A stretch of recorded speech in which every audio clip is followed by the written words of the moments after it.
Mengapa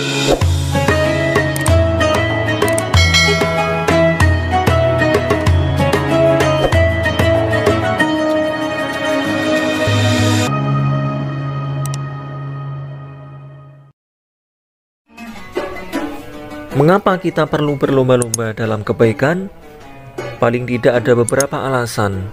Yang pertama yaitu bahwa melakukan kebaikan tidak bisa ditunda-tunda, melainkan harus segera dikerjakan, sebagaimana yang disabdakan oleh Rasulullah Muhammad SAW.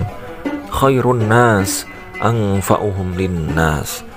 Sebaik-baik manusia adalah yang paling bermanfaat bagi orang lain. Dalam hadis ini Rasulullah Muhammad SAW menunjukkan supaya kita dapat menjadi orang yang memberi manfaat kepada orang lain. Perlu diketahui ketika kita melakukan kebaikan, maka kebaikan itu sebenarnya akan kembali kepada diri kita. Oleh karenanya, kesempatan hidup yang sangat terbatas, begitu juga kesempatan berbuat baik. Itu belum tentu setiap saat kita dapatkan. Kematian bisa datang secara tiba-tiba tanpa diketahui sebabnya. Untuk itu, begitu ada kesempatan untuk berbuat baik, janganlah kita tunda-tunda lagi, tetapi segera dikerjakan. Kedua, bahwa untuk berbuat baik hendaknya saling memotivasi dan saling tolong-menolong. Disinilah perlunya kolaborasi atau kerjasama. Lingkungan yang baik adalah lingkungan yang membuat kita terdorong untuk berbuat baik. Tidak sedikit seorang yang tadinya baik berubah menjadi rusak karena lingkungan.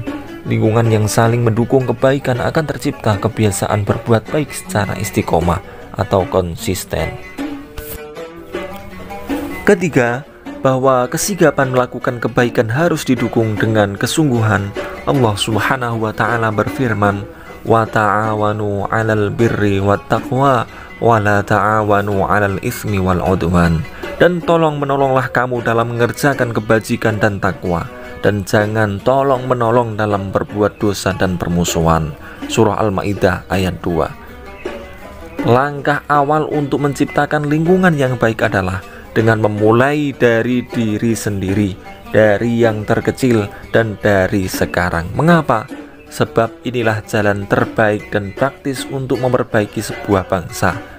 Kita harus memulai dari diri kita sendiri dan keluarga. Sebuah bangsa sehebat apapun secara teknologi tidak akan pernah bisa tegak dan kokoh jika warga negaranya rapuh dalam hal kebersamaan. Disebutkan dalam surah Ali Imran ayat 110, umat yang terbaik selalu mengajak sesuatu yang ma'ruf, menghentikan bentuk-bentuk kemungkaran, dan beriman kepada Allah Subhanahu wa Ta'ala. Untuk itu mari kita selalu berkompetisi dalam kebaikan.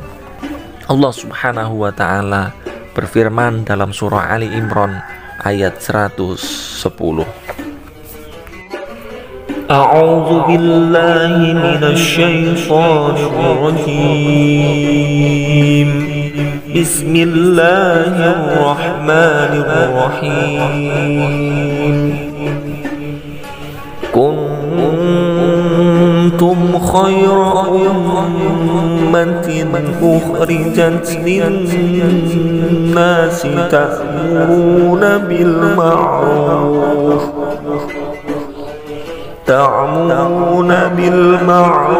wa tanhauna 'anil munkari wa tu'minuna billah. Walau amana ahlul kitab lakana khayran lahum minhumul mu'minuna wa aktsaruhumul fasiqun.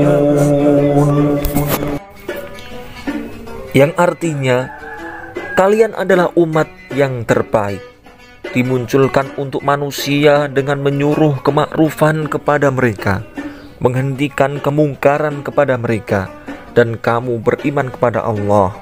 Seandainya para ahli kitab mau beriman, tentu mereka menjadi lebih baik. sebagian mereka ada yang beriman, namun mereka kebanyakan fasik. Surah Ali Imran ayat 110. Ayat ini menjelaskan bahwa umat yang terbaik adalah mereka yang memerintahkan atau mengajak sesuatu yang ma'ruf. Sudah jelas bentuk atau nilai kebaikannya. Selanjutnya yaitu menghentikan bentuk-bentuk kemungkaran dan beriman kepada Allah Subhanahu wa ta'ala. Terima kasih. Semoga ada guna dan manfaatnya untuk kita semuanya. Untuk pertemuan yang akan datang kita akan membahas mengenai hakikat berkompetisi dalam kebaikan.